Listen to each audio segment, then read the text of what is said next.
Olá, tudo bem? Estamos de volta nessa nossa segunda aula da disciplina O Público e o Privado na Gestão Pública. Sejam bem-vindos. Nessa segunda aula, nós trabalharemos a unidade 2 do caderno didático, que aborda os princípios da administração pública e suas relações com o setor privado. Dentro dessa unidade, nós abordaremos os 5 princípios orientadores da administração pública, os poderes e deveres do gestor público, os contratos do setor público com os agentes privados e o público e o privado e a emergência do terceiro setor. Para começarmos, nós abordaremos os 5 princípios orientadores da administração pública. Então é interessante nós sabermos que as relações do poder público com os indivíduos e organizações particulares, elas são disciplinadas pelo direito constitucional e pelo direito administrativo, cuja função é a de garantir que o Estado venha estabelecer relações justas, racionais e equitativas com os mais diferentes agentes com quem entra cotidianamente em interação no exercício das suas funções. Esses 5 princípios orientadores, eles são a legalidade, a impessoalidade, a moralidade, a publicidade e, a partir de 1998, por meio da Emenda Constitucional número 19, iria ser acrescentada à Constituição brasileira mais um princípio, o princípio da eficiência. Em economias de mercado, o Estado não age sozinho, mas frequentemente associado ao setor privado. Essa associação se faz sob a forma de contratos. No entanto, os contratos que o Estado estabelece com os agentes privados não são contratos entre partes iguais, mas entre entes assimétricos. E por essa razão, são regidos pelo direito administrativo e chamados de contratos administrativos. Para assegurar a coerência da ação do Estado, é que o direito iria estabelecer alguns princípios básicos para orientar todos os atos da administração pública em todas e quaisquer circunstâncias. Como eu falei dos 5 princípios, o primeiro dele, o princípio da legalidade, é o princípio que estabelece a supremacia da lei escrita, condição sem a qual não poderia existir o Estado democrático de direito. O objetivo principal desse princípio é evitar o arbítrio dos governantes. Como já vimos, o Estado concentra um enorme poder nas mãos dos governantes e de seus funcionários. E não fosse claro o estabelecimento desse princípio constitucional, certamente o poder exercido pela administração pública sobre os cidadãos seria exorbitante. De acordo com o princípio da legalidade, toda ação estatal deverá necessariamente estar respaldada em lei, e esta, por sua vez, tem de estar ancorada no texto constitucional. Já o nosso segundo princípio, o princípio da impessoalidade, ele diz que o servidor público, enquanto tal, em qualquer nível hierárquico, ele não age em nome próprio, mas em nome do poder público, a partir do cargo que ocupa na administração, seja esse cargo eletivo, comissionado ou efetivo. O autor de todos os atos públicos será sempre o Estado e o seu servidor que o executa, que é o seu agente. Assim, os atos administrativos, eles serão sempre impessoais, em um duplo sentido, no de quem age, que é o Estado, e não a pessoa do agente, e no do objetivo da ação, que é o interesse público, e não o interesse das pessoas particulares atingidas pela ação estatal. O princípio da moralidade, que é o nosso terceiro princípio, ele é um atributo direto do agente público. Para que a administração pública age de acordo com esse princípio, é essencial que os servidores apresentem no seu comportamento as virtudes morais socialmente consideradas necessárias pela sociedade. A moral, ela se refere a um conjunto de comportamentos que a sociedade convencionou serem desejáveis ou necessários para o adequado funcionamento e convívio social. Diz respeito ao comportamento esperado de qualquer indivíduo e não se encontra necessariamente escrita. Exige-se dos agentes da administração pública probidade e honestidade de conduta, não só enquanto servidores, mas também enquanto cidadãos. Exige-se também lealdade à instituição que servem e cumprimento das normas e regulamentos, além das ordens superiores, sempre que essas não forem ilegais, porque ninguém é obrigado a cumprir uma ordem ilegal. Considera-se imoral o abuso do poder, assim como o seu uso em benefício próprio ou de terceiros, assim como a aceitação de propinas, a prática de usura, o desvio de recursos do patrimônio público. Então, a imoralidade implica no uso do poder do Estado com fins privados.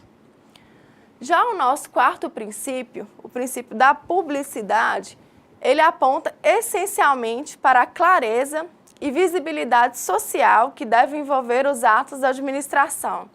Os atos do Estado, eles devem ser públicos em múltiplos sentidos, porque eles são emanados do poder público, no interesse público, para o público e de conhecimento público, excetuando algumas decisões que, para terem eficácia, necessitam de sigilo e alguns processos que, para serem levados a um bom termo, requerem sessões reservadas.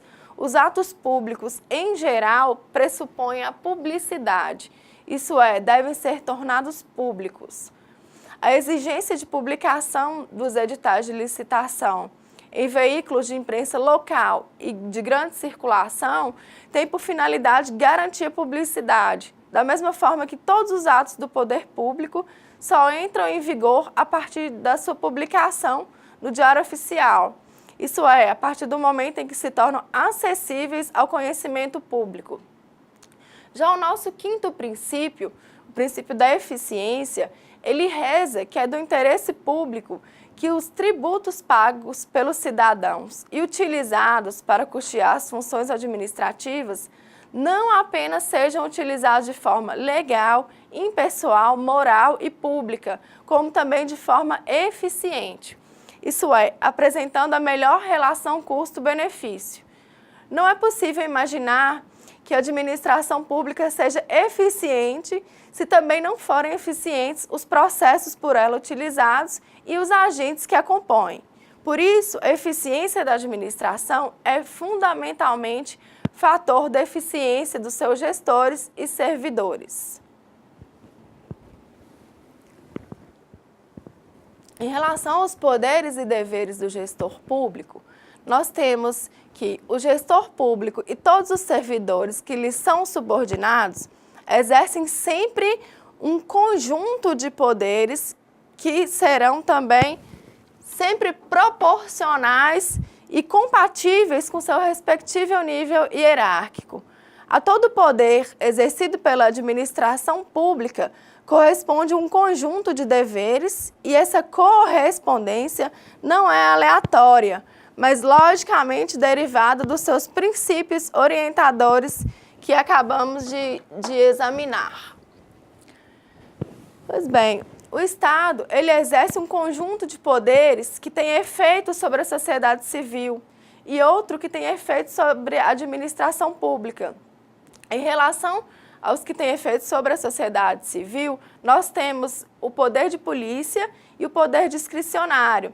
Em relação aos efeitos sobre a administração pública, nós temos o poder hierárquico e o poder disciplinar.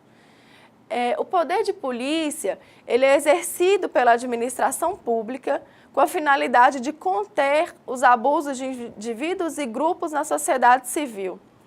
O exercício desse poder, ele fundamenta-se na supremacia que o Estado exerce sobre o conjunto da sociedade e justifica-se sempre pelo interesse social. Sua finalidade é a defesa do interesse público no sentido mais amplo. O poder de polícia, ele pode ser tanto exercido de forma preventiva quanto a posteriori. Preventivamente, o poder de polícia exerce-se por meio de ordens, proibições, ratificações e restrições e, posteriormente, pela aplicação de multas, interdição de atividades, fechamento de estabelecimentos, embargo administrativo de obras, demolição de construções irregulares, destruição de objetos. Já o poder discricionário, ele é derivado do poder de polícia e confere à administração pública a liberdade de escolher a conveniência, oportunidade e conteúdo de sua intervenção. A discricionariedade é a liberdade de ação administrativa dentro dos limites estabelecidos pela lei e, portanto, não se confunde com a arbitrariedade. Já os poderes que o Estado exerce sobre a administração pública, nós temos o poder hierárquico, que é aquele que dispõe o titular do poder executivo para distribuir e escalonar as funções de seus órgãos, ordenar e rever a atuação de seus agentes. Ele é o poder de reorganizar a administração pública de acordo com o que cada governo julga ser a estrutura mais conveniente. O poder disciplinar, ele destina-se a punir as infrações funcionais cometidas pelos servidores e demais pessoas sujeitas à disciplina dos órgãos da administração. Então, ele visa garantir, por meio da coerção, que vai da advertência à demissão, que os servidores da administração pública mantenham uma conduta compatível com os interesses do Estado, isso é, com o interesse público. Como a administração pública só age por intermédio de seus servidores, conclui-se logicamente que são estes que, de fato, exercem os poderes de polícia e discricionário do Estado. Investidos desses poderes, os agentes públicos encontram-se igualmente submetidos a alguns deveres, sem os quais seus poderes seriam abusivos, tais como o dever de agir, o dever de prestar contas, o dever de eficiência e o dever de probidade. O Estado e seus agentes, eles só podem e devem fazer aquilo que a lei obrigar ou expressamente autorizar. Consequentemente, não agir quando a lei assim determina constitui omissão, o que no direito penal recebe o nome de prevaricação, definida como crime praticado por funcionário público contra a administração em geral. Portanto, agir quando a lei determina não é uma prerrogativa do servidor, mas sua obrigação. Não basta ao servidor agir conforme mandam a lei, os regulamentos e os superiores hierárquicos aos quais ele se encontra submetido, mas é também necessário que o agente público se responsabilize por seus atos e que estes sejam publicamente sustentáveis. O servidor tem o dever de prestar contas a diferentes autoridades e em diversos níveis. O dever de eficiência deriva do princípio de que a modificação e a modernização das estruturas produtivas e econômicas das sociedades capitalistas ao longo dos anos passariam a exigir as correspondentes transformação e modernização dos procedimentos de gestão utilizados pela administração pública.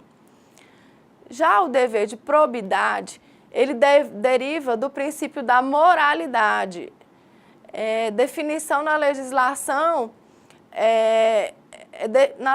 definido pelo seu oposto, que é improbidade administrativa. O que constitui a improbidade administrativa? Uma série de atos que importam em enriquecimento ilícito, causam prejuízo ao erário, atentam contra os princípios da administração pública. Por quê? Porque o Estado exerce um enorme poder que lhe foi conferido pela sociedade. Ele e seus servidores são, ao mesmo tempo e na mesma medida, repositórios, tanto da esperança quanto da desconfiança populares. Por isso, o Estado Do Estado espera-se tudo, ou quase, e dele e de seus servidores desconfia-se de tudo, ou de quase tudo.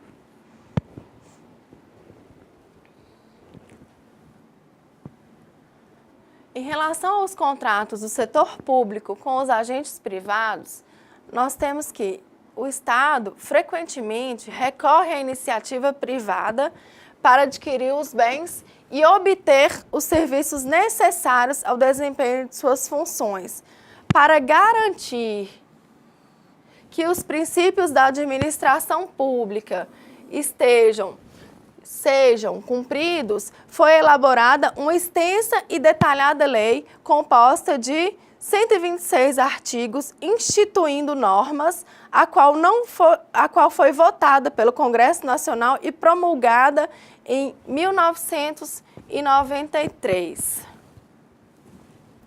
Essa lei é a Lei 8.666, de 21 de junho de 1993, que estabeleceu os princípios e normas gerais sobre licitações e contratos administrativos referentes a obras e serviços, inclusive de publicidade, compras, alienações, concessões, permissões e locações no âmbito de todos os poderes da Federação. A fim de assegurar a isonomia no tratamento dos fornecedores e prestadores de serviço e garantir a contratação da proposta mais vantajosa para a administração, os contratos com terceiros são necessariamente precedidos de licitações, excetuando alguns casos previstos na lei. Diferentes modalidades de licitação são previstas de acordo com o tipo e valor dos bens e serviços adquiridos, contratados ou vendidos. Por exemplo, o leilão passou a ser a modalidade de licitação para a administração vender a particulares bens móveis inservíveis ou produtos legalmente apreendidos ou penhorados, assim como para alienação de bens imóveis a quem ofereceu o maior lance, desde que igual ou superior ao valor da avaliação, obrigatoriamente realizada antes do certame. Já o concurso tornou-se a modalidade para a escolha de trabalhos técnicos, científicos ou artísticos. 3 outras modalidades de licitação foram detalhadas para a contratação de obras e serviços de engenharia, aquisição de bens e contratação de outros serviços: o convite, a tomada de preços e a concorrência. Quando o preço dos bens a serem adquiridos ou dos serviços a contratar não ultrapassarem um determinado valor, a licitação torna-se dispensável. O limite de dispensa de licitação é de R$ 15.000 para a contratação de obras e serviços de engenharia e de R$ 8.000 para a aquisição de bens e contratação de outros serviços. Esses limites foram determinados em 1998, continuam vigentes até hoje e correspondem a 10% do limite máximo permitido para a utilização da modalidade convite. O convite é a modalidade de licitação por meio da qual uma unidade administrativa envia cartas convite a no mínimo 3 empresas do ramo, solicitando compra de bens ou a prestação de serviços. A utilização dessa modalidade é permitida para a contratação de obras e serviços de engenharia com valor estimado até R$ 150.000 e para a compra e contratação de outros serviços até o valor de R$ 80.000. A tomada de preços passa a ser exigida quando os limites de valor permitidos na modalidade convite tenham sido ultrapassados, sendo permitida para a contratação de obras e serviços de engenharia com valor estimado em até R$ 1.500.000 e para a compra e contratação de outros serviços até o valor de R$ 650.000. Essa modalidade consiste na licitação entre interessados devidamente cadastrados no sistema de fornecedores e prestadores de serviço do órgão público, envolvendo, portanto, um número bem maior de potenciais fornecedores ou prestadores. Já a concorrência é uma modalidade aberta à participação de todos os que comprovem possuir os requisitos mínimos de qualificação exigidos no edital, tornando-se obrigatória para a contratação de obras e serviços de engenharia, cujo valor estimado seja superior a R$ 1.500.000 e para a compra e contratação de outros serviços que ultrapassem o valor de R$ 650.000. A lógica que orienta a dispensa de licitação e a exigência de cada modalidade é simples. Quanto maior for o valor da contratação, mais ampla deve ser a competição. Assim como mais longo e cuidadoso deve ser o processo licitatório, tendo em vista assegurar o interesse público e não beneficiar um agente privado em detrimento dos outros que se encontram no mercado. E quanto mais baixos forem os valores envolvidos, mais ágil deve ser o mecanismo de aquisição de bens e contratação de serviços para não emperrar o funcionamento da administração e lhe impor procedimentos de seleção longos e caros. Trata-se, portanto, do princípio da razoabilidade a orientar tanto a aplicação de cada modalidade de licitação quanto a sua dispensa. Conforme esse princípio, modalidades de licitação que em tempos normais seriam obrigatórias passam a ser dispensáveis em momentos especiais, como em situações de emergência ou calamidade pública. Ao gestor público, não é necessário conhecer em profundidade e detalhadamente a lei das licitações. Para isso, ele deve contar com assessoria jurídica especializada para orientá-lo em suas ações. No entanto, ele deve necessariamente estar ciente dos seus princípios gerais, diretrizes e exigências mínimas para tomar decisões esclarecidas e compatíveis com os princípios que regem a administração pública.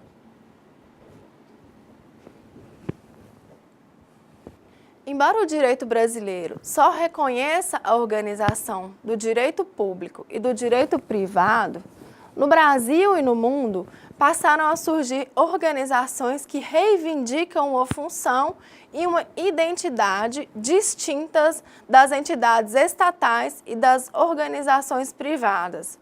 Por toda parte, essas organizações passariam a se identificar e a serem identificadas como organizações não governamentais, as ONGs. Embora de direito privado, as ONGs estruturam-se como associações civis sem fins lucrativos, o que as distingue das empresas privadas, cujo objetivo é o lucro, que tem como objetivo o desenvolvimento de atividades de interesse público, no caso das ONGs. Nessa condição, as ONGs operam de acordo com as regras do direito privado e, por desempenharem funções de interesse público, passaram também a reivindicar recursos públicos para desempenhar suas atividades, além dos recursos oriundos da iniciativa privada, que desde o seu surgimento vinham garantindo o seu funcionamento. Para regular a relação do poder público com essas novas organizações, iriam ser criadas novas leis.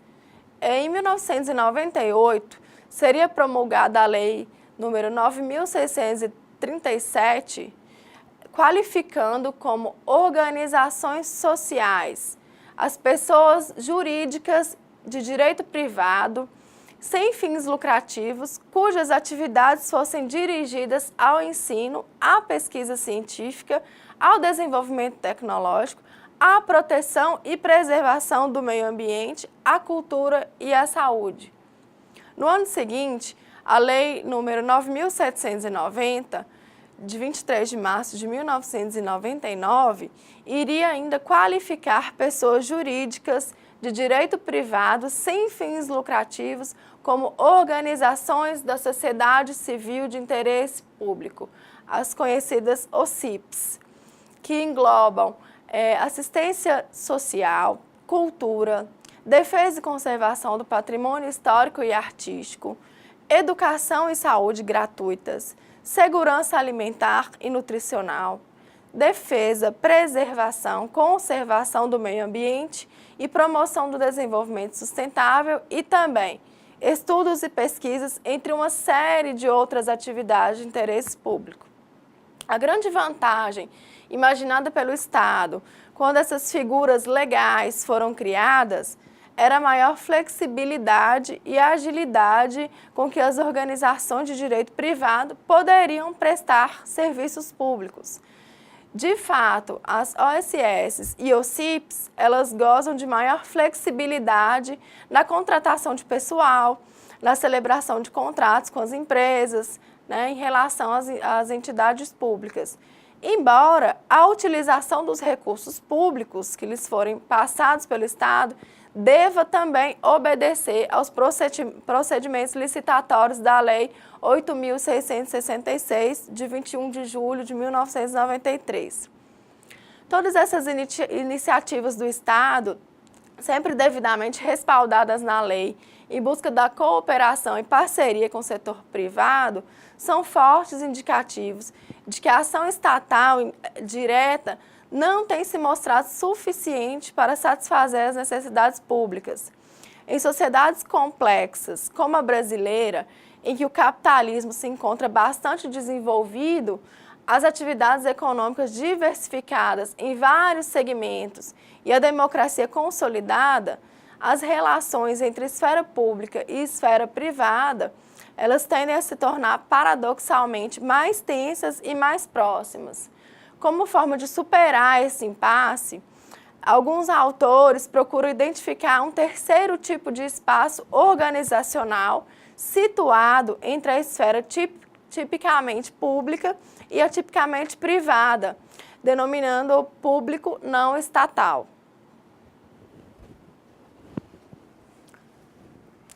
Numa economia capitalista e sob o Estado democrático de direito, o desafio posto aos gestores públicos é o de criar e recriar constantemente os mecanismos adequados para assegurar um equilíbrio mínimo entre as forças e princípios opostos existentes na sociedade, de forma a maximizar o bem-estar coletivo e resguardar e promover a liberdade e autonomia dos seus cidadãos, conforme os 5 princípios que regem a administração pública, inscritos na Constituição brasileira.